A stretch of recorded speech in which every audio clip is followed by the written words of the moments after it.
Welcome, friends. Today, we're doing another first impressions video.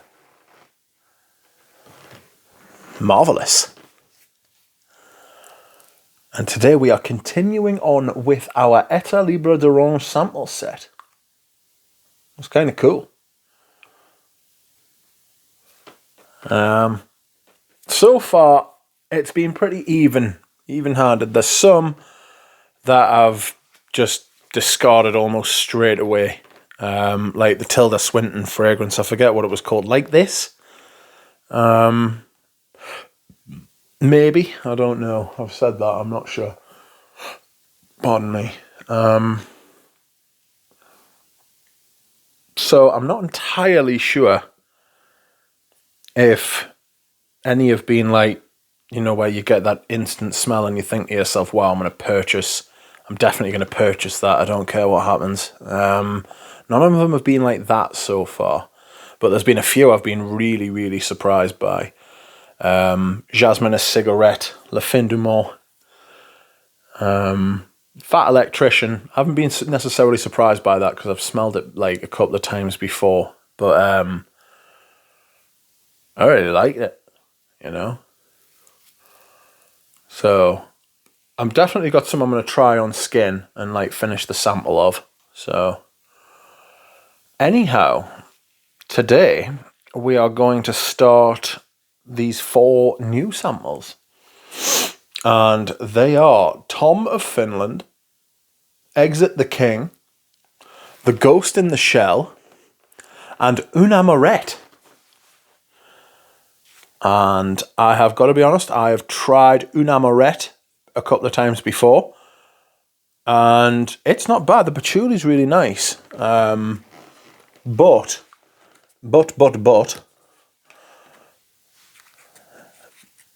I'm not sure about the top, I have to be honest. But you shouldn't really judge a fragrance by the top. That's like what the companies want you to do, you know. You only judge the fragrance by the top. So really, you should stick to that principle. And the dry down is very nice. And excuse me whilst I hydrate. Today, I am drinking tea. Very nice.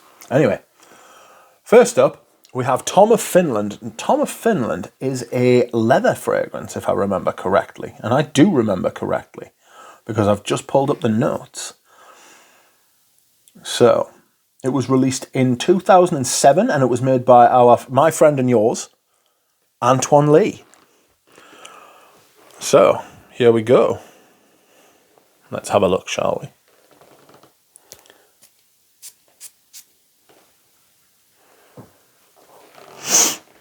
Ooh, straight away I'm getting it. I'm getting big wafts. Okay, I'll tell you what the notes are first, right? So it's aldehydes and Amalfi lemon. Amalfi lemon I'm all right with, right? And the reason I say that is because it's much creamier and less sort of stabby, you know? Less acidic, less angry. I beg your pardon, whilst I hydrate. That's good tea. The tea is now cooled to a temperature where I can smell it. So I'm okay with Amalfi lemon. And the middle notes are birch, pine tree, smoky both, cypress, geranium, pepper, and galbanum. The base notes are suede, vanilla, tonka bean, iris, musk, styrax, vetiver, and ambergris. Nice. So,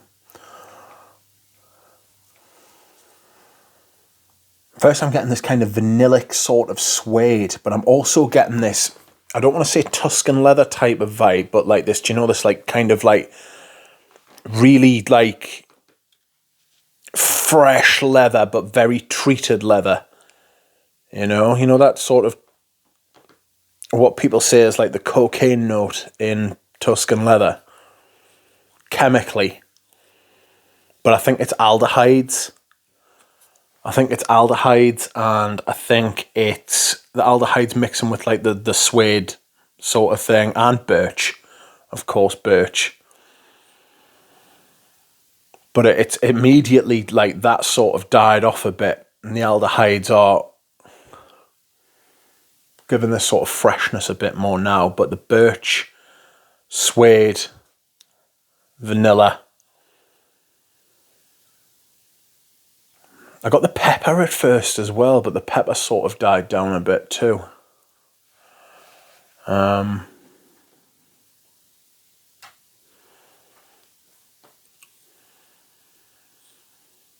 It's much more vanillic leather now, with a bit of birch in there. The birch and the leather are sort of like, they're not interchangeable, but they feel like they're one and the same. It's very well blended. Even though it's 15 years ago, you sort of get that Antoine Lee sort of vibe with it. It's very nice, but it's got this, I don't want to say it's got a prettiness to it, but it's got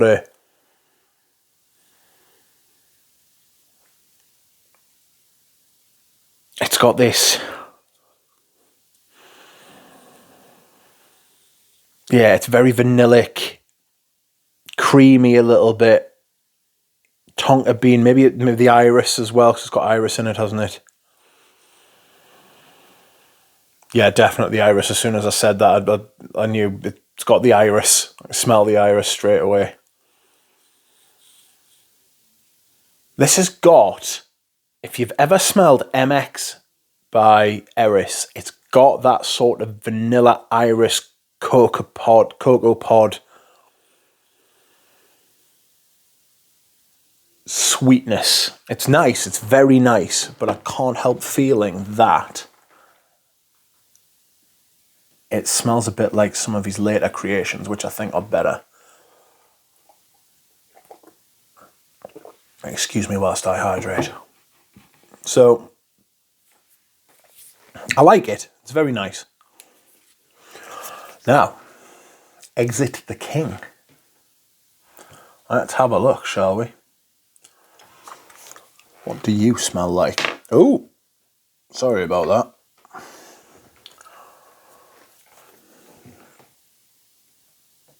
Sorry, I've just bought a new chair, which you may be able to hear. It's like this leather-backed sort of thing. It's fucking glorious. Absolutely brilliant. So I'm like kicking about like a Bond villain, you know what I mean? Just swinging around and doing all sorts of mad shit. Much more comfortable than the last chair I was using, you know? Anyway, this is Exit the King, and oh, that has got up my nose a bit. Very fresh, very sort of soapy. Like, got this kind of weird vibe. Female, again, bathing products, you know, stuff like that you go in the bath with. Like, imagine a bathroom after like a woman's been in it and finished. Having a bath. Don't be a pervert. Anyway, Exit the King is a chypre floral fragrance. It was created even by Cécile Maton and Ralph Schweiger. I think I've heard Ramsey talking about Ralph Schweiger before. Or Schweiger. I do beg your pardon, Mr. Schweiger. Top notes are soap, aldehydes, musk, pink pepper, and timur. What is timur? Timur? Anyway. Middle notes are rose, jasmine, and lily of the valley. Base notes are moss, patchouli, sandalwood, and ambroxan. Oh no. Hopefully it's not that type of ambroxan, but now it's been mentioned, I can smell it. Damn it. Anyway, very soapy, very aldehydic, very fresh, very bathing product. Not in the same way that Prada's are. Prada's rely on like that irisy sort of thing, but this has got like a vintagey sort of feel. Like a chypre of old. This is like a classic chypre. It's a classy chypre as well. It smells very classy, you know? This is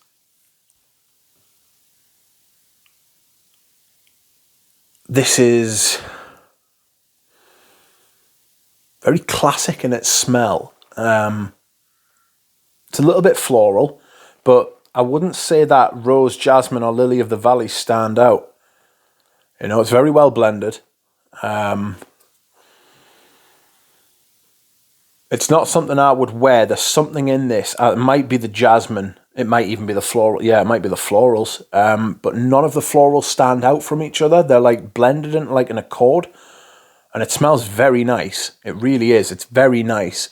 I'd like to smell this on a woman, you know? Maybe wearing all black, because the aldehydes give it that kind of coolness. What Lanier Smith used to call a cool blonde. It was one of his cocktails, wasn't it? I miss Lanier Smith. I wish he would make more videos. But I'm sure he's having a great time, whatever he's doing. Excuse me whilst I hydrate. Anyway. This could be called Enter the Queen. Never mind Exit the King. For me, this is very feminine. And it's not the type of thing I like. But it's the type of thing I have smelled a lot of times when smelling vintage female fragrances. Very classic in its nature. Very classical. Like, it smells like a 40-year-old fragrance. But obviously like fresher because it's brand new, isn't it? Very well made. This is a vintage fragrance for the modern crowd, you know. It's very nice, that, actually. I may wear that on skin, you know.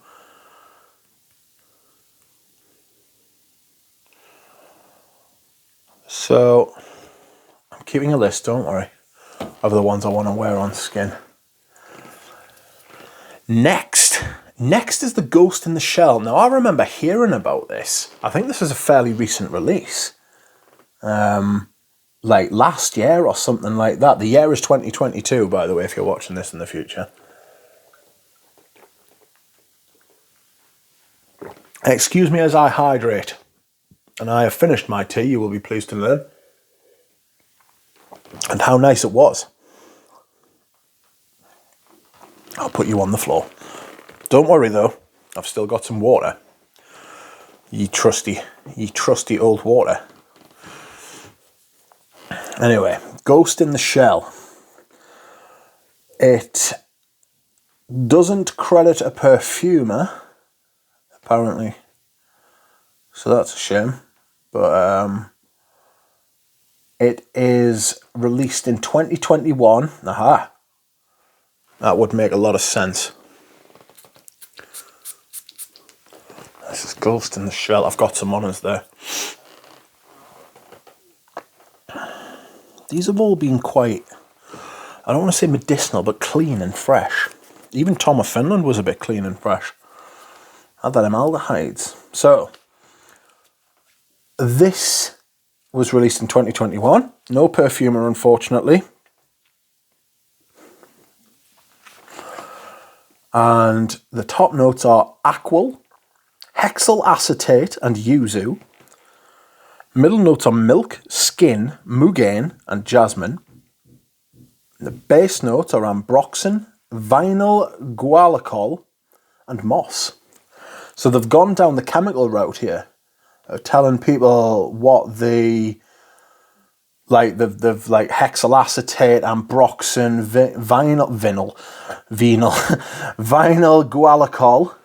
guaiacol, I beg your pardon, vinyl guaiacol. No idea what that is. No idea what hexyl acetate is. Well, I know what ambroxan is, but apparently vinyl guaiacol is a little bit vanilla, cloves, sweet balsamic, smoky, spicy, powdery carnation. So it's like a carnation-y type of thing, and I like carnation. This is nice.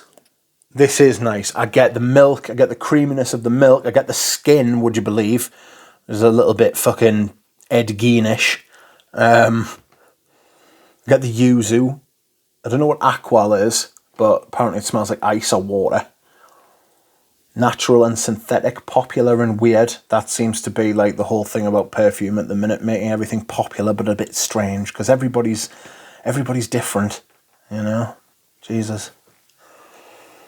If everybody was different, why does everybody like it? It wouldn't be popular if everybody was bloody different, would it? Anyway, that was an unusual rant. Where the hell did that come from? Christ. I'm not even sure I actually feel like that. Anyway, this appears to be the only like perfume in Fragrantica's database that uses it. But it's not unpleasant. Like, it's not like, it has its merit. It's got this creamy, soft, sort of moisturized skin sort of thing going on. You get a little bit of the yuzu, which gives it this kind of like, brings it back to like nature sort of thing. But then it's like twisted nature.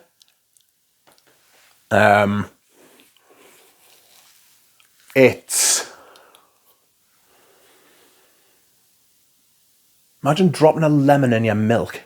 It's got that kind of thing. It just sounds like the worst thing that ever happened, really, doesn't it? But yeah.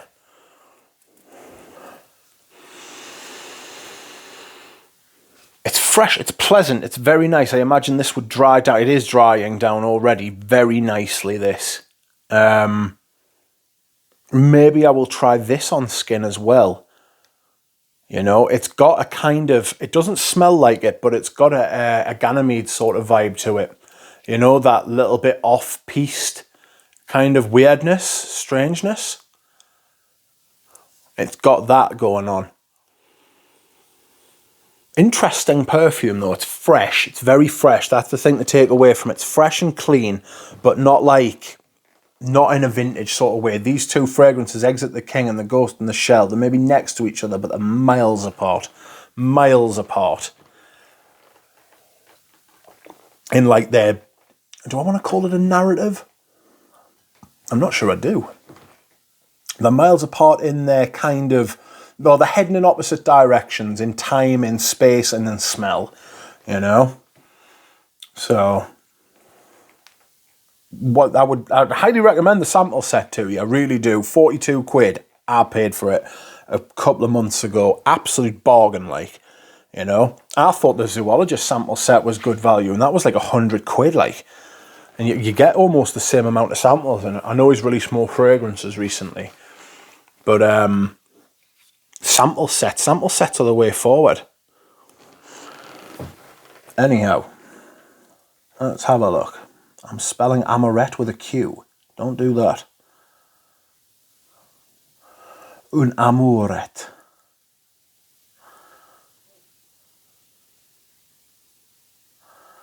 Where are you?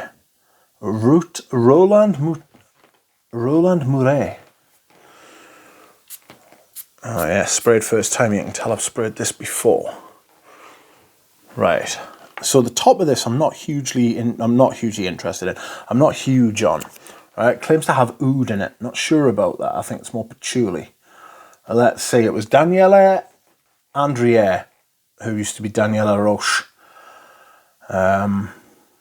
She is, if I'm not mistaken, and I'm not, she is the in-house perfumer for Prada. And she's doing a really, really good job at Prada. Everything has a common theme running through it. It's a coherent house. She made Infusion d'Iris. She made Infusion Dom, I believe. I think she did Prada Amber Intense. No, Prada Amber Pour Homme. Amber Intense. Very good perfumer. So we'll have a look, shall we?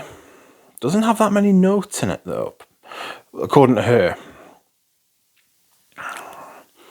Une Amourette is a love affair. It won't last forever, but it's unforgettable. So Roland Mouret apparently went to see ELDO and they decided to make a fragrance about him. There's 4 notes in here. Akigala wood, which is a derivative of patchouli, I believe. So it's a synthetic derived from patchouli, if I'm not mistaken. You can correct us in the comments if I'm wrong. It's also got neroli, iris flower, which the iris petals don't have scent, I don't believe. You get the smell of iris from the root. And then vanilla absolute. There'll be more than that going on in here. I'm almost certain of it. But this is really nice. For me, it's got an almost cedary kind of vibe. It's got a woody kind of thing going on. Which is where Fragrantica is saying it smells of oud. It doesn't smell of oud. It doesn't smell anything like oud. Not for me, anyway. So it's got this patchouli. It's got this green patchouli sort of note, like forest floor, but it's very fresh and very raw. You know, you can see why they like using this Akigala wood. This is a very good use of Akigala wood. I've smelled Akigala wood before, where it's just like been lazily like thrown in there to like be the base of something, which is what they do with amber wood. Or amber wood does it by proxy because it just hangs around so long. And excuse me whilst I hydrate.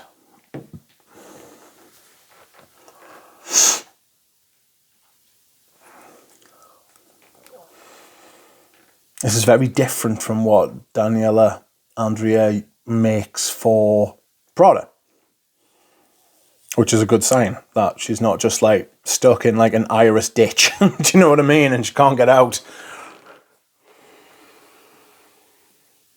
Ah, fresh, woody, little bit spicy, peppery. This doesn't smell as nice on paper as it does on the skin. I've tried this on skin a few times and the dry down is very nice and it does actually last for a long time.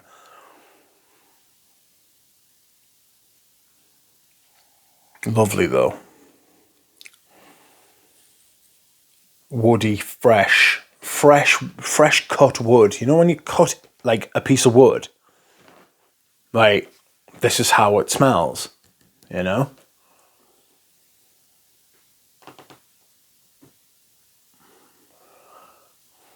You get that release of like the release of all like the essence trapped in the wood when you cut into it.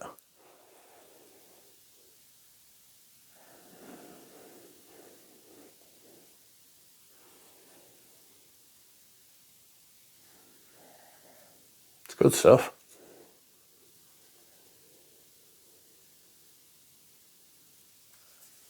The neroli gives it this kind of bracing sort of quality near the top. There isn't a pyramid here, apparently. It's all just one smell, which is fair enough. You can do that, no problem. So I'm not sure I like the neroli mixed with the patchouli, like that close together. Like it's given off this kind of plasticky sort of vibe, which I'm not huge on, you know. It's got a hay sort of vibe as well. I know later in the dry down it becomes a bit creamier, a bit silkier because of the vanilla. Very much a supporting note, the vanilla, you know. Okay. So, we'll give them all a last sniff before we go. This video has ran longer than I thought. Tom of Finland is a very well-behaved Tuscan leather. It's smarter than Tuscan leather. Tuscan leather can be a little bit like aggressive, you know. Exit the King's dried down quite nice, but it's not for me.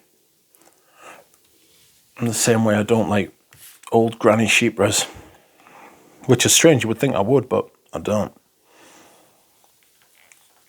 Ghost in the Shell's quite nice, but I'm getting the Ambroxan from it now. It's got a touch of Sauvage about it. See, Sauvage has ruined Ambroxan for all the brands. And Une Amourette. Une Amourette, I know on skin dries down to a very nice patchouli sort of smell. But there we have it. Okay. Thank you very much, everybody, for watching this video. If you've stuck this far, not many people do, but I appreciate it. Thank you. I will see you all again soon with another video and or live stream. Bye.